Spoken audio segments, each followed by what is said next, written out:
નમસ્કાર મિત્રો, પેરના ન્યૂઝમાં આપનું સ્વાગત છે। 5 જાન્યુઆરીથી મહાનગરમાં 39મી ગિરનાર અવરોહણ સ્પર્ધાનું આયોજન થયેલું છે, ત્યારે તેના પૂર્વ તૈયારીઓ બાબતે તંત્ર દ્વારા પર્વતારોહીઓને કોઈ તકલીફ ન પડે તે માટે યોગ્ય રસ્તા કર્મચારીઓ અને CPR તાલીમ પર લખવામાં આવશે। જ્યારે આગામી ઉર્જાના ગિરનાર અવરોહણ સ્પર્ધામાં 4 કેટેગરીમાં મળીને 1207 જેટલા સ્પર્ધકો ભાગ લેનારા છે, જેમાં બહેનો માટે 2200 પગથિયા જ્યારે ભાઈઓ માટે 5500 પગથિયા સર કરવાના હોય છે।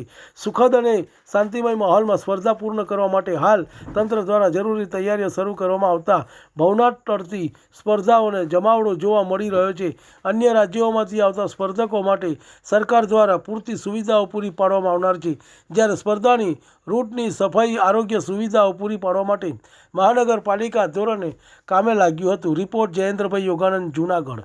તમને અમારા સમાચાર પસંદ આવ્યા હોય તો લાઇક, શેર, બેલ